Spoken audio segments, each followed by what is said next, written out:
La presentación está pensada para ustedes y para quienes no nos acompañan hoy, pero van a haber grabado este evento y luego van a querer indagar un poquito más.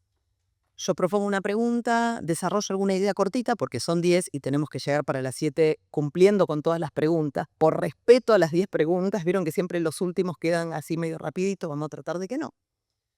Pero a continuación, en general, dejo algún recurso, alguna referencia, algún cliqueable para que a quienes le queda resonando alguna idea puedan profundizar, si lo desean. Vienen las vacaciones de invierno ahora, tenemos ahí un ratito para entusiasmarnos con algo. Entonces, ¿por qué elegí esta pregunta para empezar? ¿De qué hablamos cuando hablamos de IA en minúscula, y no es casual, y ed de educación en mayúscula? Lo importante es lo que viene después, no la IA, ¿no? Y no digo inteligencia artificial y educación como si alguien de lengua acá, alguien de prácticas del lenguaje, el y como si los dos fueran iguales, pares simétricos en esta conjunción, sino porque hablamos de la IA que ingresa al campo educativo. Lo importante es el territorio educativo. Hoy hablamos de IA, hace 20 años hablábamos de Internet, de las compus, de los celulares, de esto, de aquello. Bueno, ahora nos toca hablar de inteligencia artificial, hacer un perfilado de esta tecnología, ver qué características tiene, cómo nos puede ayudar, qué problemas soluciona y qué problemas crea. Ahí estoy con otra de las preguntas que traje. Pero en particular, me gustaría ir más allá de pensar que cuando hablamos de IA en educación, hablamos de herramientas. Por supuesto que es una tecnología que se expresa en herramientas y hay muchos nombres comerciales y muchas marcas. ChatGPT es una, más allá de que hoy es un genérico, ¿no? Porque decís, le pregunté a ChatGPT y por ahí le preguntaste a la IA, a la meta que tenés acá en el celular. Pero decís ChatGPT porque se está convirtiendo en un genérico. No sé si a OpenAI le gusta mucho esto, pero es un fenómeno. Fue la primera. ChatGPT es un genérico hoy. Digo que no hablamos de herramientas porque se trata de una tecnología mucho más compleja. Volviendo a esta idea de que tiene 70 años, de que particularmente hoy funciona mediante la detección de patrones, detecta patrones mediante operaciones estadísticas, matemáticas. ¿Alguien por aquí de matemática que se dedica a las matemáticas? ¿No? Digo como por si necesito alguna ayudita, ya sé dónde tengo acá. Ahí estamos. El compañero. Bueno, ahí vamos. Gracias. Entonces, cuando hablamos de IA en educación, estamos hablando de tecnologías de arribo. Es una definición que utiliza el MIT, el Instituto Tecnológico de Massachusetts. Dice, bueno, son tecnologías de arribo, se imponen, entran a las aulas, están en los celulares hoy, están en las casas de nuestros estudiantes y nuestras estudiantes, de los docentes, digamos, son herramientas que utilizamos todos, pero implican mucho más allá que una mera herramienta en reposo a la espera de la acción humana, ¿no? Implica una tecnología mucho más compleja que en sus elaboraciones textuales, por las de texto, que por ahí son las más conocidas, Gemini de Google, Copilot de Microsoft, Meta, la IA que tenemos en el WhatsApp, o ChatGPT, en sus elaboraciones textuales jerarquizan una lengua, jerarquizan un modo de escribir, un modo de definir el mundo. Entonces podemos decir que son tecnologías culturales y epistémicas, que van mucho más allá de ser una mera herramienta que me resuelve A o B. Y un poquito vamos a seguir esta línea y la vamos a retomar más adelante. Aquí, cliqueable, esta es una captura de una conferencia que dio el experto en educación y tecnologías y muchas otras cosas más, Carlos Magro, hace no mucho, hará 2 meses, o por ahí 3, pero es de este año esta conferencia, en donde un poco problematiza la relación primero entre tecnologías y educación, y después pasa a hablar de la inteligencia artificial. La verdad es que la recomiendo porque se distancia tanto de las visiones celebratorias, tecnofílicas, diríamos, que creen que la inteligencia artificial viene a resolver todos los problemas de la educación, pero también de los discursos apocalípticos, tecnofóbicos, sino que, bueno, problematiza ahí un equilibrio entre ambas miradas, para ver, bueno, finalmente qué podemos hacer y de qué hablamos cuando hablamos de inteligencia artificial en la educación.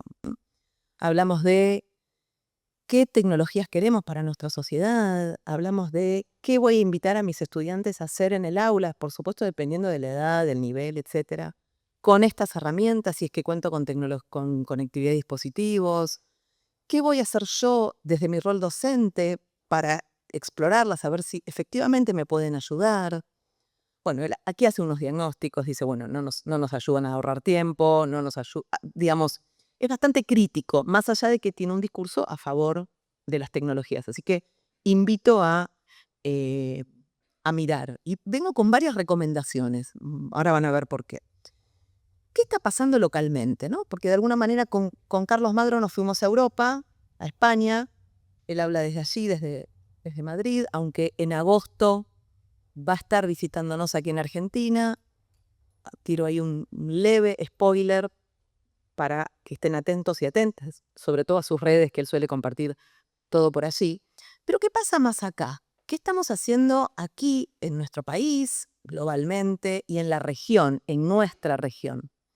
Y aquí vengo con otra serie de, diríamos, de diagnósticos, pero en realidad no es un diagnóstico, digamos, es un diagnóstico que está basado en evidencias. La semana pasada, Axel Rivas, referente de educación, digamos, de aquí, de nuestro país, estudioso de los fenómenos de la educación en la región, particularmente en Latinoamérica, presentó un documento con una serie de diagnósticos muy interesantes a partir de una investigación, en donde, bueno, analiza para qué se está usando la IA efectivamente en esta región. Menciona algunos riesgos, que eso es parte de la pregunta 3, así que ahora en un ratito les paso a contar. Propone un cuadro con muchos desarrollos de herramientas y plataformas de inteligencia artificial eh, en el ámbito educativo, ¿no? Entonces, por ejemplo, y esto es interesante para uno explorar usos o que nos quede resonando algún uso posible. Hay muchas herramientas para la planificación docente, de apoyo a la planificación docente. Más allá de las herramientas específicas, uno puede a Google Gemini, incluso a ChatGPT eventualmente, o a Google Notebook LM, no sé si lo conocen, si no podemos agregar un tutorial en la presentación que después van a tener. Uno le puede cargar planificaciones de otros años, materiales que uno quiere incluir en una clase y pedirle que nos vaya haciendo sugerencias respecto a alguna actividad que queremos hacer, digamos. Cuanto más gordito es nuestro pedido, nuestro comando o prompt, mejor va y más veces iteramos, bueno, con más contexto va a ir respondiendo la herramienta de la que se trate. Entonces dice Axel en este informe, que aparece aquí, que está también hipervinculado en esta presentación, habla de apoyo a la planificación docente, generación de contenidos educativos. Mm, Digamos, él refiere a varias herramientas que están disponibles en la región, que son desarrollos nativos de aquí, de Latinoamérica, lo que no quita que uno pueda tomar inspiración de estas cuestiones para trabajarlo directamente con una herramienta más genérica, ¿sí? Un modelo de lenguaje del tipo, como decía, Gemini, Copilot o ChatGPT. Dejo estas cuestiones, aprendizaje de idiomas también, hay como varios puntos que se destacan. Y después da algunos desarrollos que todavía están pendientes, como la idea esta de los tutores inteligentes, ¿no? Que en el norte global, sobre todo en Estados Unidos, Khan Academy ha hecho bastante marketing, digamos, de Khan Amigo, que personalmente hasta ahora no lo pude probar. Creo que ya está disponible, porque no estaba disponible para esta región y no estaba abierto para que uno pueda experimentar. Me parece que hace no mucho ya está disponible para, bueno, al menos tener de primera mano una experimentación. En esta diapositiva dejo hipervinculado a la izquierda el informe de puño y letra de Axel Rivas y a la derecha un video de la semana pasada cuando se presentó el informe y ahí él hace una síntesis rápida, oral, así que tienen ahí para elegir si lo quieren leer de primera mano o prefieren escucharlo a él presentando los puntos. vuelvo a este informe, no me alejo de este informe porque realmente es muy valioso, más allá de que por ahí no estamos de acuerdo con todo, por ahí hay cuestiones que nos generan dudas. Digo, es una pincelada sobre qué está pasando con la IA en la región, que es muy interesante y que plantea, bueno, cuáles son los riesgos que se abren a partir de esto. Y da una serie de listados, de elementos, de ítems en un listado, en donde aparece, por ejemplo, la devaluación de lo verdadero, ¿no? En estos escenarios de fake news, de desinformación en realidad, de deepfakes, vieron estos videos muy realistas que muestran a gente haciendo y diciendo cosas que ni hicieron ni dijeron. Bueno, él lo detecta como un riesgo posible, ¿no? La devaluación de lo verdadero, especialmente porque estos sistemas, los de texto, tienen, en el ámbito técnico se le dice alucinaciones, pero en realidad son fallos, inventan, ¿sí? Inventan información. No están programados para decir no lo sé o para no responder, van a responder de todos modos. Y eso, si tienen escasa información, van a generarla de alguna manera y entonces nos pueden decir, como ha pasado, que las pirámides se construyeron en, no sé, 1810, ¿no? Entonces, si vos no tenés conocimiento sobre ese tema, y confías solamente en lo que te dice la IA generativa, tenemos un problema, porque todo la información construida por estos sistemas generativos necesita ser contrastada, validada, y tal vez este es un motivo por el cual debemos llevar al aula este tipo de tecnologías, ¿no? Para problematizar y para detectar alucinaciones y detectar, entre otras cosas, sesgos, eh, formas que tiene de construir los textos que, por ejemplo, para prácticas del lenguaje o para otros espacios disciplinares, ¿no? No digo solamente que es un tema de prácticas del lenguaje, incluso ciencias naturales. Bueno, a ver cómo está escrito. Pidamos un reporte de laboratorio a partir de esta experiencia que fuimos a hacer. A ver qué nos dice. ¿Coincide con lo que nosotros vimos efectivamente en la experiencia que atravesamos? ¿No? Digo como contrapuntos para ejercitar esta idea de poner bajo sospecha todo lo que generan estos sistemas, estas tecnologías, ¿sí? Bien, invasión de la privacidad del aprendizaje. Acá hay un tema con usar la IA para predecir trayectorias, para ver, bueno, a ver, dónde cliqueó, cuántos clics, qué hizo, qué leyó, cuánto tiempo se quedó en este ejercicio, ¿no? Hay cuestiones que no se pueden reducir a una fórmula matemática, ¿no? A un cálculo que me tira una plataforma. O al menos ese no debería ser el único criterio que tomamos en términos pedagógicos. Entonces, él habla de privacidad del aprendizaje, porque son datos que después quedan abiertos. A mí me gusta pensar en términos de la intimidad que genera, ¿no? Cuando uno se está peleando con un texto, vas, venís, subrayás, borrás, sacás, ¿no? Por ahí son momentos de mucha intimidad que uno tiene con su propio pensamiento y que con estos sistemas queda totalmente expuesto, ¿no? Ya sabemos que en redes sociales, digamos, en internet, todo lo que hagamos queda una huella de lo que hacemos. Entonces, pensar en estos sistemas que van registrando y que, por supuesto, en algunos casos es válido y necesitamos hacerlo para detectar trayectorias en riesgo, digamos. Hay motivos para procesar estos datos. Bueno, ahí nos jugamos una tensión con esta intimidad, este momento de intimidad, ¿no? Ni hablar si buscamos automatizar, voy chequeando el horario, automatizar todo, qué automatizar y qué no. Hay decisiones que hay que pensar bien, qué automatizamos y qué no, porque la automatización nos acerca el riesgo de la deshumanización, ¿no? Un poco los riesgos tiene que ver con esta próxima pregunta, están un poco enganchadas con qué problemas soluciona y qué problemas crea. Creo que la pregunta es muchos, en todos los sentidos.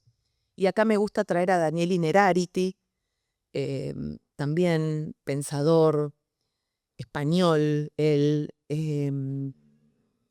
que recientemente, también este año, publicó un libro que recomiendo mucho, que se llama Teoría Crítica de la Inteligencia Artificial, en donde hace un recorrido muy profundo, analiza cómo aprende la IA, algo dijimos recién, detectando patrones, y cómo aprendemos los humanos, hace toda una descripción como de 7 puntos, 7 características, muy interesante de en qué nos diferenciamos como humanos y humanas aprendiendo en relación a la IA, digamos, en contraste. Pero dice algo que a mí me interesa para esta pregunta, que es, bueno, la inteligencia artificial está sobrevalorada, tanto para lo malo como para lo bueno. Entonces, ¿qué problemas cree? ¿Cuáles ¿qué problemas soluciona y cuáles crea? Bueno, de alguna manera uno puede decir muchos, o bueno, o tampoco crea grandes, ni tampoco, bueno, sí, crea algunos. Impacto ambiental, hay algunas cuestiones para mirar ahí. Los sistemas usan mucha electricidad y mucha agua para su refrigeración. Es confuso los informes sobre este punto. Eh, Algunas empresas declaran más, otras menos. En todos los casos, bueno, se trata de galpones enormes que tienen columnas y columnas de procesadores. Aquí tenemos al colega, al compañero que puede dar fe de esto, que es lo que permite que la IA piense, ¿no? Digamos, lo vamos a decir entre comillas. En un taller con estudiantes de secundaria, digo, bueno, ¿dónde está ChatGPT? Y me miraban, ¿dónde está? Bueno, en el celular, en la aplicación. Alguien dijo en la nube. Sí, está en la nube, pero la nube es un gran centro de datos, un enorme, o varios centros de datos en algún lugar remoto. ¿M?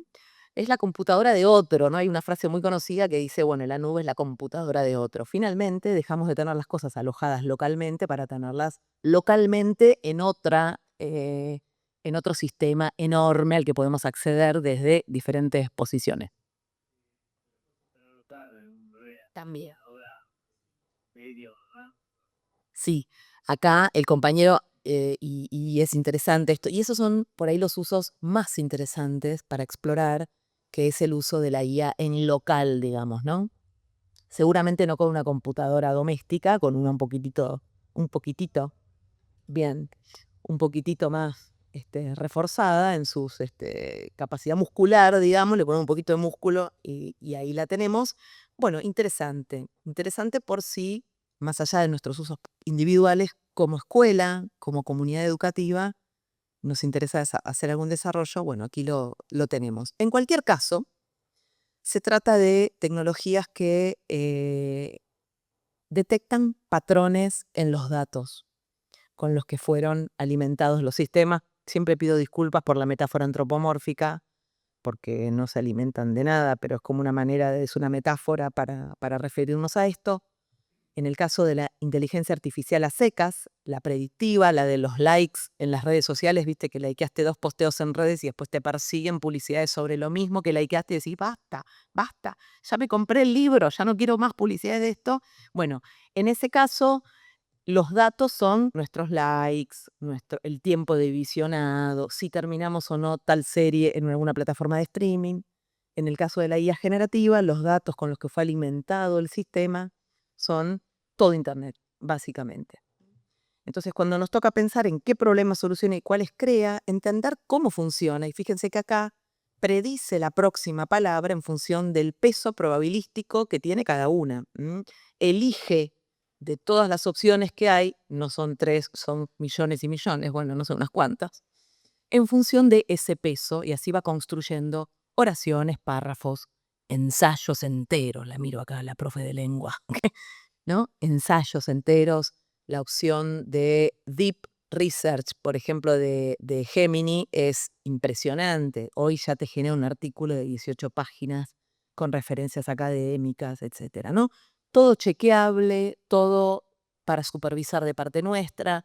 No es soplar y hacer botella, un poco lo que queremos decir es, lo vamos a problematizar, pedirle a una IA que me genere un artículo de 18 páginas y así como digamos, tenemos un problema si solamente copiamos y pegamos, ahora vamos a hablar de eso, pero también entender cómo funciona nos permite, bueno, aprovechar ese potencial de procesar una gran cantidad de datos muy rápidamente, algo que el cerebro humano no puede hacer, todavía no puede hacer, y para otras cosas por ahí no es tan bueno. Entonces, en función de los problemas que crea y soluciona, y en función de cómo operan estos sistemas, bueno, ¿qué enfoque de trabajo asumir dentro del aula, ¿no? ¿Cómo llevo esto a mis estudiantes pensando en nivel superior, nivel secundario.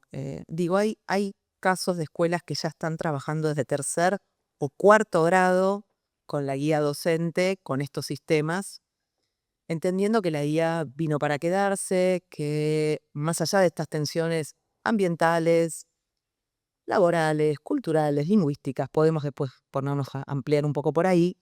Bueno, es una tecnología que va a existir, que existe en el ámbito laboral hoy, digo, más allá de si estás trabajándola en nivel primario, secundario o de universidad, es parte del campo laboral de hoy en general, en general. Entonces, a mí me gusta plantear esta pregunta en términos de la tensión entre la adopción tecnológica, sí, yo uso IA, y lo más interesante me parece para nosotros que estamos aquí por algo y somos docentes, la transformación pedagógica. Que yo incorpore IA para generar una presentación de 120 diapositivas está muy lindo, seguramente va a estar buenísima, pero ya 120 diapositivas para 2 horas de clase ya habla bastante de cómo estoy organizando ese espacio con mis estudiantes. Mucho no les voy a invitar a hacer, mucho no les voy a invitar a preguntar, ni a reflexionar, ni a construir si ya de movida tengo 120 diapositivas para desplegar en 2 horas, ¿no? Digo, esto es una generalización burda, lo es, pero esa es un poco la idea, ¿no? No es lo mismo. Entonces, ahí uno podría decir, bueno, innové porque estoy usando IA, pero estamos más del lado de la adopción tecnológica a secas, que no ha generado una transformación de la propuesta que yo efectivamente llevo a mis estudiantes, ¿no? ¿Qué les voy a proponer hacer con IA o sin IA, ¿no? El punto es qué construcción vamos a elaborar. Así como decía hace un ratito con la experiencia de laboratorio, bueno, que eso ya lo arrancás desde la germinación, ¿no? Bueno, a ver, pensemos en este fenómeno, pensemos juntos, analicemos qué pasó con el poroto, por qué este que estaba al sol creció, por qué este otro que estaba a la sombra no, qué pasó con el que regamos mucho, con el que regamos poco, ¿no? Entonces, pobre los porotos, pobre los porotos que los torturamos para hacer experimentos. Entonces, cuando invitamos a nuestro estudiantado a construir conocimiento, ya la propuesta es diferente. Y por ahí no estoy necesitando IA, o la IA se convierte en un pedacito de esa propuesta. Fíjense que hoy nos juntamos a conversar sobre inteligencia artificial y la conversación naturalmente fluye hacia las cuestiones más didácticas, más pedagógicas, en donde de pronto la IA no es el foco. Como decía, entonces, para nuestro trabajo individual docente o en equipos, planificación, generación de contenidos, muy interesante, resumir una nota. Ahora traigo algunas cuestiones para la gestión también, algunos usos potentes compartidos con colegas el fin de semana pasado, no, porque fue el de ahora, el anterior, hace 10 días estuve en Córdoba con unos usos muy interesantes. Ahora, si me alcanza el tiempo voy a contar alguno, pero creo que me va a alcanzar. ¿Mm? Esto es en nuestro trabajo individual. Podemos usar la IA para generar una evaluación, un verdadero o falso, un glosario sobre la fotosíntesis. Me gusta mucho dar este ejemplo. Dame un glosario sobre la fotosíntesis. No.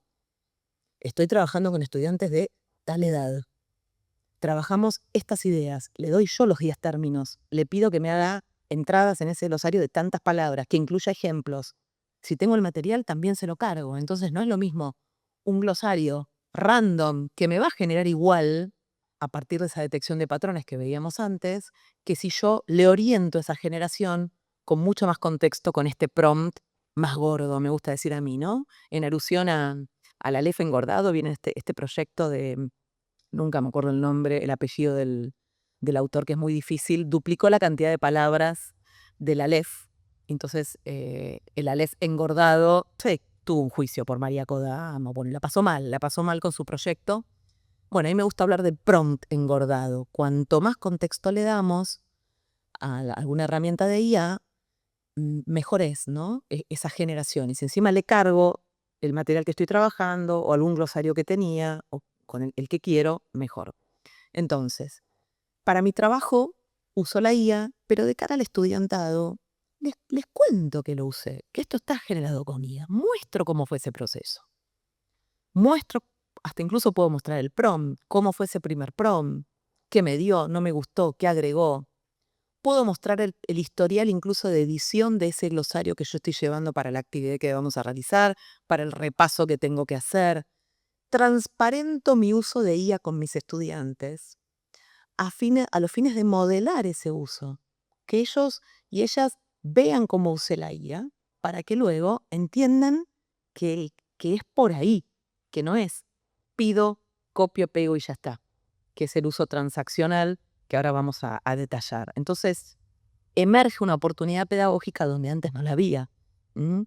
Les cuento que esto lo hice con IA, les muestro cómo hice ese proceso y entonces, bueno, tal vez algo, además de la experiencia de laboratorio, se lleven a partir de lo que estamos diciendo. Dejo 2 documentos para leer, con algunas claves sobre inteligencia artificial en educación, y estoy por la pregunta 6.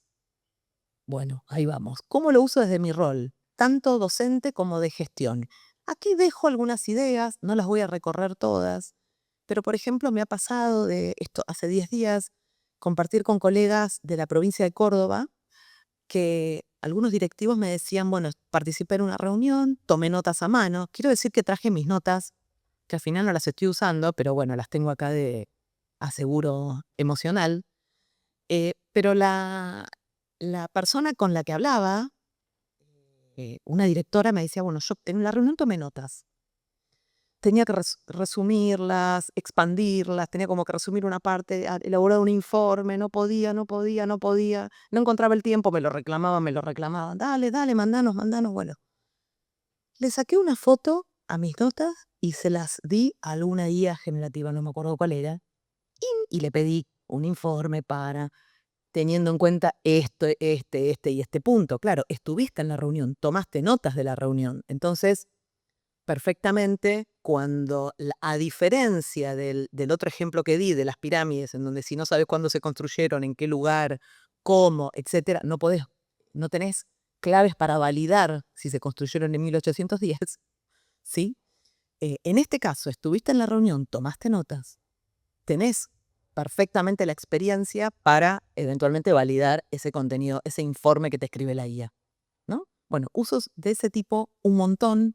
Resumir una comunicación, simplificar el lenguaje para una nota a padres, eso en el caso de los roles de gestión, y después un uso interesante, uno de varios. Entonces después, ahora en este ratito que nos queda, podemos avanzar en otros que quieran comentar.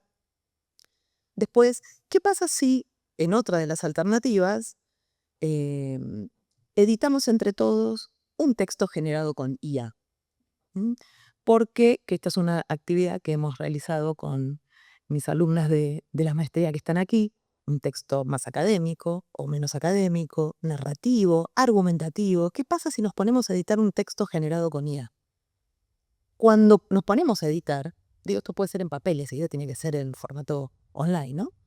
Cuando nos ponemos a editar, detectamos cosas, detectamos patrones que se repiten, estructuras de oraciones que se repiten, adjetivos exagerados, adverbios exagerados, conectores que también se repiten, crucial, fundamental, palabras que son lugares comunes, ¿m? Muchas construcciones verbales todas juntas, ¿no? Estamos empezando a estar, dale, conectados, dale, ponémelo en chiquitito, economía, ¿no? No tiene economía verbal, ¿no? Entonces, esto, si es un texto argumentativo, pero si es como decía, un reporte de laboratorio, lo mismo, un tutorial para resolver una ecuación de matemática. Digo, cuando tenemos imaginación pedagógica son muchas las alternativas y la detección de las alucinaciones, no solamente las fácticas, como que las pirámides no se construyeron en 1810, sino también las de forma, cómo está dicho, ¿no? ¿Cómo está dicho algo? Yo lo diría así. ¿Quién habla cuando habla la IA? ¿Cuál es la voz que está resonando por ahí atrás? Entendiendo que detecta patrones. Entonces, ¿qué sería? Como un promedio de todas las voces que están en Internet. Digo, estas son preguntas válidas para hacernos en este contexto.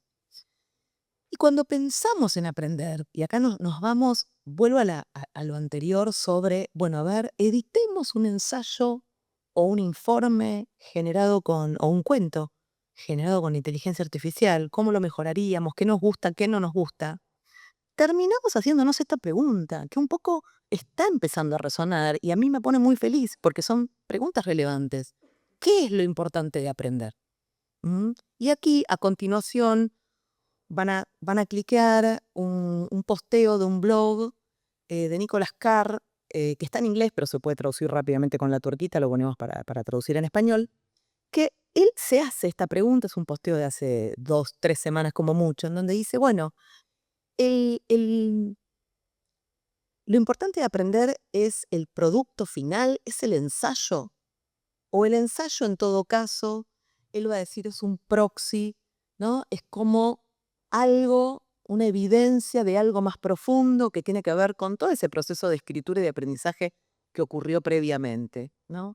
¿Qué es lo importante de aprender? Ese producto concreto, tangible, que entregamos y que nos dan, o el objetivo, que es que en esa construcción de ese ensayo mis estudiantes contrastaron fuentes, compararon argumentos, generaron sus propias reflexiones, si lo tuvieron que hacer en grupo negociaron roles, tensionaron la interacción para ver cómo resolver un problema. Digo, si nos interesa eso, entonces el foco y lo importante es el proceso. Bueno, esto es un problema, hay que ver cómo lo capturamos, a veces es más fácil sacar una foto con una evaluación sumativa y ya lo tenemos, nos vamos metiendo en el terreno de la evaluación. Todavía es un tema en construcción y en tensión, pero esta pregunta, ¿no? Cuando llegamos a la mañana, todos los días a la escuela, cuando estamos ahí viendo, pensando una clase a partir de un tema, queriéndole dar una vuelta más, bueno, ¿qué es lo importante de aprender? ¿Qué quiero que mis estudiantes aprendan? Y esto es una pregunta que nos hicimos al principio, ¿no? Cuando pensábamos en la transformación pedagógica, ¿qué buscamos que hagan mis estudiantes en la clase? Que me escuchen 2 horas y nada más. Entonces, el que no viene a mi clase, acá voy parafraseando a Rebeca Nijovic, que seguramente la conocen y con quien tenemos un largo recorrido, nos dice ella siempre, ¿qué se pierde un estudiante que no vino a mi clase? ¿Escucharme 2 horas? Y bueno, eso hoy te lo resuelve la IA, pero antes te lo resolvía YouTube, y esto con pandemia lo vimos mucho. Metamos en un Zoom para escuchar 2 horas al profesor y grabo la clase, la escuchás cuando podés, la pausás, rebobinás, adelantás, lo pones en 1,5, lo lentificás, ¿no? Entonces, ¿qué se pierde un alumno que no viene a mi clase? ¿Qué es lo importante de aprender? ¿Qué les voy a proponer hacer en mi clase? Usos alternativos de la IA para escapar de pedirle información, ¿no? Porque pareciera, y este es un uso preocupante, que preguntarle a ChatGPT o pedirle información a ChatGPT está reemplazando la operación de googlear. Y son operaciones completamente diferentes. Porque vos, cuando no sabés, googleás, digo, esto se llama elogio del googleo, ¿no? Más allá de las lógicas que no vemos, opacas, porque no sabemos cómo Google jerarquiza, o sí sabemos, o tenemos algunas pistas de cómo jerarquiza esos resultados de búsqueda, y esto fue bastante problemático en algún momento. Cuando nosotros no sabemos sobre un tema, vamos a Google, eventualmente a Wikipedia, que hoy es un refugio de conocimiento generado orgánicamente, es decir, por humanos y humanas. Y también hubo una noticia recientemente sobre que Wikipedia estaba medio incorporando algunas herramientas de IA y decidieron bajarlas porque estaba perdiendo confiabilidad, la confiabilidad de sus lectores. Entonces, em, cuando no sabemos sobre un tema, googleamos. Porque para pedirle a ChatGPT información, tenemos que estar muy seguros y tenemos que saber mucho sobre ese tema. Si no, no tenemos inclusores para validar esa información. Y esto es clave que lo sepamos, sobre todo en el campo educativo, que trabajamos con, entre comillas, la verdad, digamos, o al menos una verdad o una parte o nos interesa cierta conexión con los hechos, ¿sí? Por ejemplo, que las pirámides no fueron construidas en 1810. Entonces, si vos no sabés sobre el tema, no podés validar ese contenido, esa información. Me ha pasado con temas así muy sencillos, me ha pasado con temas más académicos, en donde la IA generativa me traía citas de autores que conozco, entre ellos Anijovic, Ravela, Marta Tenuto sobre evaluación, con citas de libros y papers que no habían escrito, porque sé que no lo habían escrito. Entonces, si uno no tiene manera de validar y contrastar esa información, mejor googleemos. No es lo mismo y además es mucho más económico en términos ambientales. Hay algunos estudios, algunos, que señalan que googlear gasta 10 veces menos energía que una generación a nivel de poder de cómputo, ¿no? Para generar texto con una IA generativa. Aquí les dejo un caso para la lectura. Esta idea de los gemelos generativos es un juego conceptual meramente, pero la propuesta es, lo resumo muy rápidamente porque tengo intención de terminar para las 7 y no apurarme con ninguna de estas preguntas. La idea es construir un bot, un pequeño bot, incluso pidiéndole a Gemini que se comporte como docente de tal y tal espacio para que ayude a los estudiantes en un desempeño, no en brindarles contenido y respuestas a preguntas. Entonces le podemos cargar a Gemini 2 informes de laboratorio, un protocolo con una experiencia y algún material más, y pedirle expresamente que cumpla el rol de brindar a nuestros estudiantes sugerencias y preguntas mientras están construyendo su propio informe de laboratorio, ¿no? Entonces, que los vaya asistiendo con la escritura de las secciones, que les haga preguntas sobre qué va en tal parte, qué va en tal otra, cómo lo cerramos, las conclusiones, etcétera, etcétera. Y entonces, no se trata de que le pregunten por contenido y la IA les dé contenido listo, copio-pego, en algunos casos lo problematizo más o menos, sino de buscar un uso alternativo en el cual el foco está no tanto en el contenido, sino más en la acción. Las operaciones cognitivas no son tanto de descripción y memorización, sino más en análisis de eso que me está tirando, de esas sugerencias, esas preguntas que me da la IA. Yo como estudiante analizo lo que me sugiere la IA y veo con qué me quedo y con qué no. Y en algunos casos me di cuenta que lo pedí mal, entonces reflexiono sobre mi propia operación de prompteo y de pedido y le vuelvo a preguntar, ¿no? Pensar usos alternativos, esto de ir a buscar como si la IA fuera un oráculo que sabe todo, ¿no? Y acá es donde está el problema. Bueno, pensemos que esa no es la única manera de usar ChatGPT, ni la más potente, porque por ahí con un uso de este tipo, aquí también está cliqueable un articulito muy chiquitito que escribí el año pasado, ya hace un año, con una comparativa entre 2 usos, ¿no? Un uso más de tipo transaccional, y otro más de acompañar un desempeño, ¿no? Poniendo el foco en qué quiero que mis estudiantes hagan con este conocimiento. Bueno, ¿qué hacemos con la evaluación? Anticipo que no tengo una respuesta, pero podemos luego conversar un poco. Hay algunos países que están avanzando, particularmente Australia tiene algunas propuestas muy interesantes, hablan del doble carril, dejo aquí unos materiales que lamentablemente están en inglés, eh, pero tengo otro más para sumar de Inglaterra que puede ser interesante también.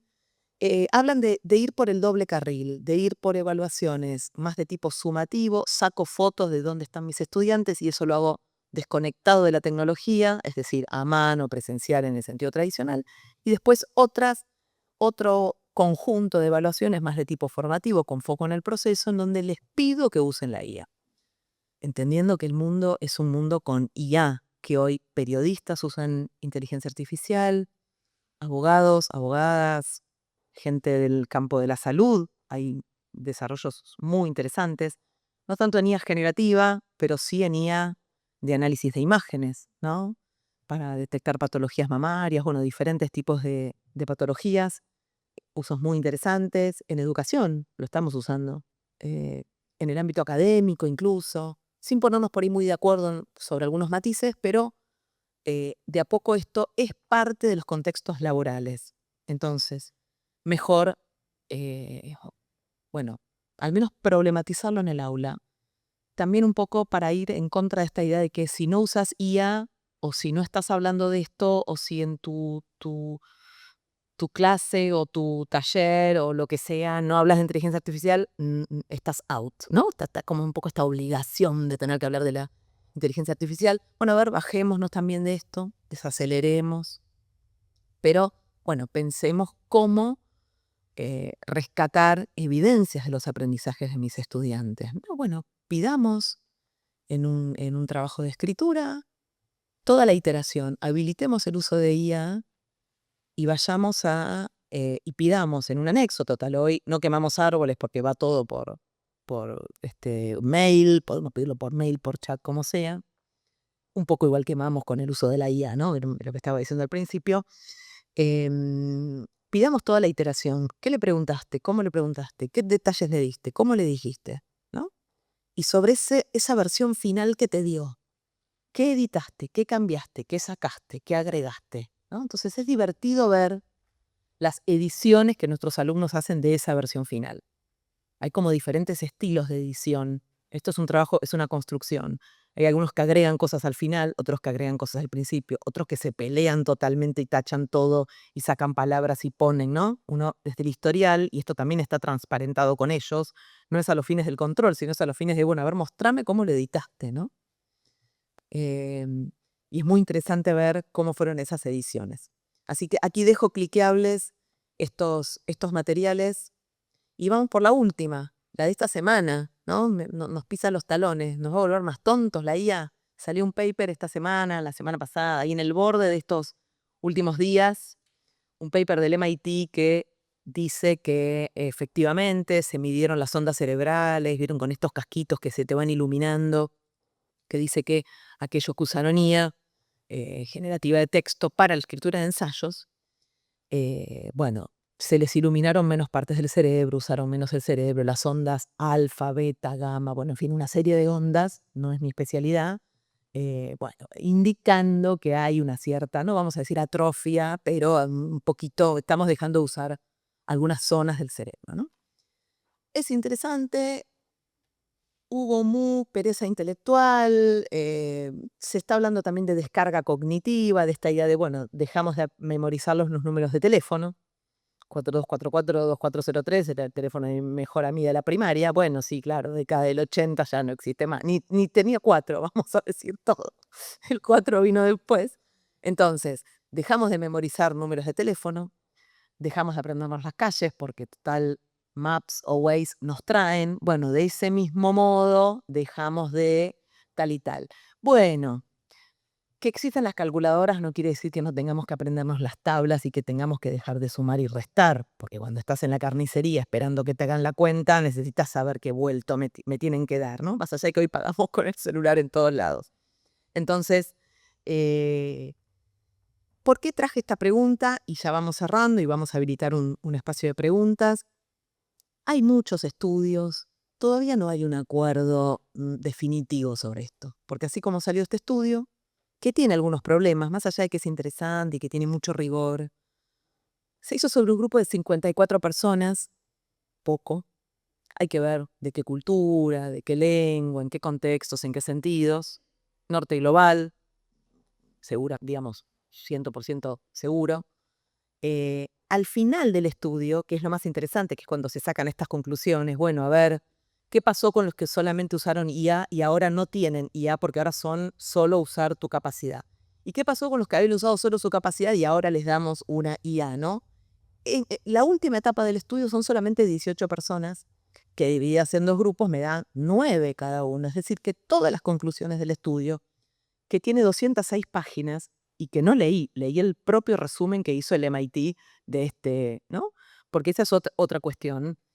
Hubo por redes, hubo debates, hubo toda una serie de cuestiones. Hay que ver quiénes genuinamente leyeron las 206 páginas. Creo que son 180 y pico, porque después están todas las referencias y otras cosas. ¿Quiénes efectivamente lo leyeron o se lo revolearon a una IA generativa para que te haga el resumen? Y ahí también tenemos un problema. Si no lo leíste, ¿cómo podés validar que ese resumen es 100% veraz, confiable, conectado con lo que dice el paper? Que acá es donde nos metemos los educadores, ¿no? En ese gris entre lo que efectivamente dice cualquier texto que le ingreses a una IA y lo que la IA te dice que dice ese texto. Finalmente estamos como tercerizando nuestra lectura, eventualmente nuestra escritura en estos sistemas. ¿No hay que hacerlo? No, no decimos que no. Decimos que hay que tomar recaudos, sabiendo cómo funcionan, entender que lo que nos va a decir no es 100% confiable. Y después, la propia autora, la líder del paper, son varios que escriben, la líder del experimento dijo, sí, al informe de 206 páginas le metimos texto en blanco, es decir, que el humano no detecta, pero que una IA sí, fuentes en blanco, para marear a las IAs que generaban los resúmenes. Como si además de este experimento que hicieron con los casquitos, también hicieron un experimento con la comunidad científica, educativa, académica global, a ver qué van a hacer con esto, cuántos lo leen efectivamente. Al final del día, bueno, las conclusiones son sobre 9 personas. Esto no quiere decir que el estudio no sirva, por supuesto, ojalá se siga replicando. Es interesante tenerlo antes que no tenerlo, pero entendamos la dimensión que tiene. Y me gusta hablar, y voy cerrando con esto, de usos más básicos, más de principiante. El otro día también me crucé con una publicación que decía, bueno, el junior de cualquier ámbito laboral, el junior copia y pega sin razonar. Y efectivamente, ese es el uso principiante que uno podría pensar. Esto lo dice Daniel Casani en un texto que no puse acá, pero que es interesante, de este año o de fines del año pasado, en donde él distingue, habla con diferentes profesiones, abogados, periodistas, y define uso principiante y uso profesional, ¿no? Entonces, el principiante es eso. Pero hoy el junior no es ni el más jovencito ni el menos jovencito de cualquier ámbito laboral. Es el que entendió cómo funciona la IA y busca ir por ese uso más profesional o, me gusta llamar a mí, transformador, amplificador, ¿no? Entonces, el transaccional en donde copio, pego, ya está, no va. Problematicemos eso que me entrega la IA. ¿Me va a dar más trabajo? Tal vez me dé más trabajo. Pero bueno, me estoy llevando la fricción del aprendizaje, ¿no? Ese proceso. ¿Qué es lo importante de aprender? Todo ese proceso, en donde me peleo con el fenómeno que tengo enfrente, ya sea una fotosíntesis, o sea la propia IA, el propio texto que me entrega, o mi propio pensamiento, ¿no? Y el uso transformador tiene que ver con esto, con entender antes qué quiero decir, qué necesito de la IA, y qué le voy a pedir, y cómo se lo voy a pedir. Y ahí, en control de eso, de ese flujo de trabajo, que yo defino ese flujo de trabajo, le pido. Y cuando me da, lo analizo críticamente, le digo, no, esto sí, esto no, ¿no? Modelar ese uso frente a nuestros estudiantes, colegas, ¿por qué no? También es muy potente. Por eso digo, transformador, no me pongo de acuerdo con la palabra, amplifica no solamente nuestra capacidad de trabajo, sino también nuestro pensamiento, porque estamos como teniendo que hacer el esfuerzo cognitivo, no solo de pensar el flujo de trabajo, lo que queremos y cómo lo queremos, sino también qué es eso que me entrega ese texto que va a venir con la IA revoluciona, no revoluciona. Fíjate que en la elección de esa palabra ya me está diciendo algo que por ahí yo no quería decir. Entonces nos ponemos mucho más exquisitos con lo que estamos diciendo. Y dejo aquí algunos links a quienes les resuene y voy cerrando. El Festival Futuro Imperfecto es un festival que ocurrió el año pasado, que está todo grabado en YouTube, ahí dejo el link. Me interesa mucho, más allá del sesgo, mi formación es en Ciencias de la Comunicación, aquí en la UBA, hace 2 cuadras, hace unos cuantos años, un poquito más lejos. Em, Me interesa ver a periodistas, ¿qué hacen con estos robots que ahora generan texto? ¿No? ¿Cómo encaran el trabajo? Y fue muy interesante asistir, ver que en varias experiencias, contaban muchas experiencias, periodistas jóvenes, ¿no? Con proyectos alternativos, algunos muy interesantes. Em, en varios aparecía esta idea de yo sé qué historia quiero contar. Primero defino qué historia quiero contar y después le pido a la IA el guión. Esta idea de usar la IA como asistente, como una herramienta que me provee asistencia a mí. Yo estoy en control de ese proceso. Bastante dicen ahí en los videos, si les interesa más la cuestión audiovisual. Y aquí dejo 2 libros. Eh, el primero, una compilación de varios ensayos más de tipo crítico sobre qué lugar ocupa la IA en general en la educación. Y el segundo, más de tipo práctico, de Manuel Area Moreira, con un abordaje muy interesante, muy profundo y muy concreto de qué hacemos con la IA en nuestras clases En la universidad, pero también en el ámbito educativo, sirve para todo. Voy cerrando, dejo 2 QRs, el de la izquierda para descargar esta misma presentación, que igual sé que después el equipo va a estar mandándola, y el de la derecha con un canal en Telegram donde voy poniendo ahí cositas que me parecen interesantes, también filtrando mucho, ¿no? Ordenando la conversación de alguna manera. Ahora vuelvo, sin antes darles las gracias